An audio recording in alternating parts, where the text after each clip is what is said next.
Hi hello welcome back to our channel ideas in my hub. నేను మీలత. Viewers అందరికీ ఉగాది శుభాకాంక్షలు అండి. సో ఇవాళ మనం గోరుచిక్కుడుకాయతో రెసిపీ చేయబోతున్నాము. ఇది నేను ఉడకబెట్టిన గోరుచిక్కుడు అండి. సో మీరు కుక్కర్లో అయినా ఉడకబెట్టచ్చు, లేకపోతే బాండీలో అయినా ఉడకబెట్టచ్చు. ఉడకబెట్టేటప్పుడు కొంచెం ఉప్పు వేసి లైట్గా ఉడకబెడితే బాగుంటుంది, ఎందుకంటే తర్వాత ఉప్పు అంటదు. సో కుక్కర్లో ఉడకబెట్టాలి అంటే ఒక విజిల్ రానివ్వండి, మరి ఎక్కువ విజిల్స్ వస్తే బాగా మెత్తగా అయిపోతుంది. సో బాండి వేడెక్కిన తర్వాత అందులో ఆయిల్ వేసుకుందాము.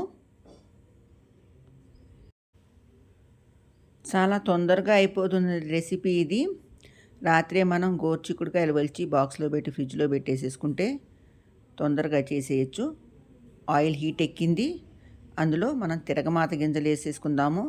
శనగపప్పు, మినప్పప్పు, కొంచెం ఆవాలు, కొంచెం జీలకర్ర వేసేద్దాము. ఫస్ట్ ఇవి కొంచెం వేగనిద్దాము, దాని తర్వాత ఆవాలు జీలకర్ర వేద్దాము, లేదంటే ఆవాలు మాడిపోతాయి. ఇది నేను కొంచెం బెల్లం వేసి చేస్తున్నాను ఈ గోరుచిక్కుడుకాయ కూరని. చాలా టేస్టీగా ఉంటుంది. సో ఆవాలు జీలకర్ర కూడా వేగిపోయిన తర్వాత అందులో కొంచెం కరివేపాకు వేద్దాము. పప్పులో కానీ కూరలో కానీ కరివేపాకు వేసేటప్పుడు ఇలా కొంచెం తుంచి వేయటం అలవాటండి. సో కరివేపాకు కూడా వేగిపోయింది. వేగిపోయిన తర్వాత ఇందాక మనం ఏదైతే గోరుచిక్కుడు ఉడకబెట్టి పెట్టామో ఆ గోరుచిక్కుడు ఉడకంగానే కొంచెం జల్లెడలో వేసేసామంటే నీరంతా వెళ్ళిపోతుంది. సో ఇప్పుడు ఆ గోరుచిక్కుడు కూడా అందులో వేసేసి కొంచెం అందులో పసుపు వేద్దాము. ఉప్పు ఆల్రెడీ వేసి ఉడకబెట్టాం కాబట్టి ఉప్పు వేసే అవసరం లేదు. ఒకవేళ తగ్గింది అనిపిస్తే తర్వాత మనం ఉప్పు కలుపుకోవచ్చు. కొంచెం కారం కూడా వేద్దాము.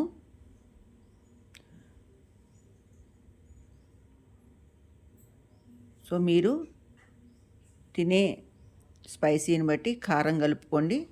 ఒకసారి మొత్తం తిప్పేసేద్దాము కూరని.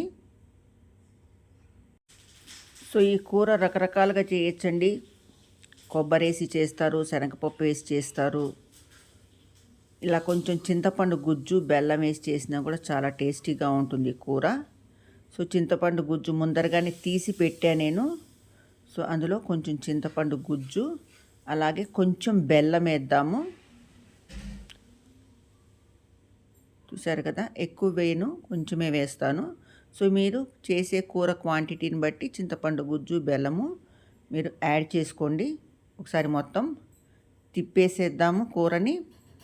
తిప్పేసి ఒక 3 to 4 minutes నీళ్ళ మూత పెట్టేసి పెడదాము.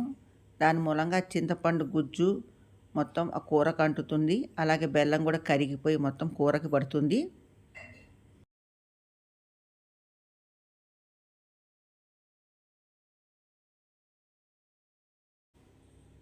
మూత తీసి చూద్దామా. చూసారు కదా, బాగా బెల్లం కరిగిపోయి చింతపండు గుజ్జు బెల్లం కూడా కూర ముక్కలకి బాగా పట్టింది. సో ఇప్పుడు అందులో నేను కొంచెం పల్లి పొడి యాడ్ చేస్తున్నాను.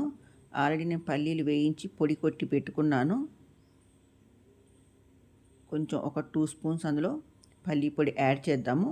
కూర క్వాంటిటీ ఎక్కువ ఉంటే కొంచెం ఎక్కువ పల్లి పొడి వేయండి. సో ఎప్పుడైనా సరే నేను పల్లీలు వేయించి ఒక డబ్బాలో పోసి పెట్టుకుంటాను. తొందరగా ఏ కూరలన్నా వేయాలి అంటే ఈజీ అయిపోతుందని చెప్పేసి. సో పల్లి పొడి వేసిన తర్వాత మొత్తం ఒకసారి కూర తిప్పేసేద్దాము. తిప్పేసిన తర్వాత మనం వేరే బౌల్లో అది షిఫ్ట్ చేసుకుందాము. కొత్తిమీర ఉంటే కనుక లాస్ట్లో సన్నగా కొత్తిమీర తరిగేసి దాని మీద జల్లితే బాగుంటుంది. ఇప్పుడు నా దగ్గర లేదు కాబట్టి నేను దాన్ని స్కిప్ చేసేస్తున్నాను. సో మొత్తం ఒకసారి తిప్పేసి నేను దీన్ని బౌల్లో షిఫ్ట్ చేసేస్తాను. సో మనం బెల్లం చింతపండు వేసిన గోరుచిక్కుడు కూర రెడీ అయిపోయింది. సో ఇదండి ఇవాల్టి రెసిపీ, బెల్లము చింతపండు వేసిన గోరుచిక్కుడు కూర. ఈ రెసిపీ మీకు ఖచ్చితంగా నచ్చుతుందని అనుకుంటాను. నచ్చితే కనుక లైక్ చేయండి, షేర్ చేయండి అండ్ సబ్స్క్రైబ్ చేయండి. వ్యూవర్స్ అందరికీ మరొకసారి ఉగాది శుభాకాంక్షలు. మళ్ళీ ఇంకో రెసిపీతో మీ ముందర ఉంటాను. Till then have a good day.